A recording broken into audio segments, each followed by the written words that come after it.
Welcome to The Explainer. Have you ever had one of those days? You know the ones. You have something really important to do, but you just can't. You feel lazy, you end up procrastinating, and then of course, the guilt kicks in. But what if that feeling isn't some kind of character flaw? What if it's actually a symptom of something much, much bigger? So let's just start with this powerful idea right here. If you've ever found yourself beating yourself up for not being productive enough, well, this is for you. We're about to challenge that whole story you might have been telling yourself. Because here's the thing, the real culprit probably isn't a lack of willpower. It's an excess of input. Your brain is it's overwhelmed by the constant, non-stop stream of information in our world today. And let's be honest, at the very heart of all this overstimulation is usually that little device in your pocket. We're in a constant battle for our own attention, and our phones, well, they've been engineered to win. So let's explore exactly why that is. All right, let's dive right in. To really get a handle on this problem, we first have to totally reframe our idea of what laziness even means in the 21st century.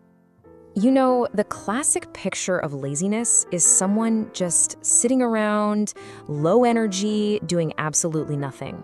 But that's not what's happening to most of us, is it? Your brain is actually running a marathon that you didn't even know you signed up for. I mean, just think about it. Your digital day probably looks a lot like this list, right? You're scrolling, you're switching apps, watching videos, answering messages. Each one of those actions is a tiny task, a little decision, a small cognitive load. This isn't inactivity. It's a relentless barrage of tiny little things that completely exhaust your ability to focus on what actually matters. So what's going on in our brains during this digital storm? Well, it all comes down to one very famous and, frankly, often misunderstood chemical: dopamine. And this is such a crucial point. We love to call dopamine the pleasure chemical, but that's not quite right. It's much more accurate to call it the motivation chemical. It's that little kick that tells your brain, hey, do that again, something interesting might happen. It's all about the anticipation of a reward, not the reward itself. This slide just lays it out perfectly, the two worlds our brain lives in. Over on the left, you've got the world of instant rewards, engineered for those quick, easy dopamine hits. And on the right, well, you have the things that actually create a meaningful life. And all of them require delayed gratification. Yeah, it's not exactly a trick question. Your brain is wired to conserve energy, so it will almost always choose the path of least resistance, the easy, instant rewards. And that choice, that seemingly small choice, made over and over and over again, has enormous consequences. So let's see how this simple preference builds into a much bigger problem. Because this constant choice for easy fundamentally changes the way your brain works. See, over time, your brain just adapts. It gets used to this fire hose of novelty and stimulation. And what used to feel exciting and new, well, that just becomes the new normal, the new baseline. And this is a brilliant way to think about it. Imagine for years, you've had every single screen in your life, your phone, your TV, your computer, cranked up to the absolute brightest setting. If you did that, and then you just stepped outside, the regular sun would seem dull, kind of boring. It's not that the sun changed, your perception has. This is exactly what happens to our brains.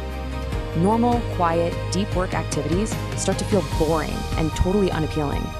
And this is where it all comes together. You sit down to do the important work, the project, the studying, whatever it is, and it feels impossibly difficult. The resistance is huge, so you blame yourself. But it's not a moral failing. Your brain is simply desensitized. Okay, so if the problem is too much stimulation, what's the solution? It's not about trying harder or finding more motivation. The answer is actually the complete opposite of what our culture tells us, and it might surprise you. Piling on more willpower is like trying to shout over a rock concert. You're just adding more noise to the system. It's an exhausting and ultimately a losing battle against your own brain chemistry. The crucial point is this: the only way to win is to lower the noise. You have to intentionally reduce the amount of input your brain is processing.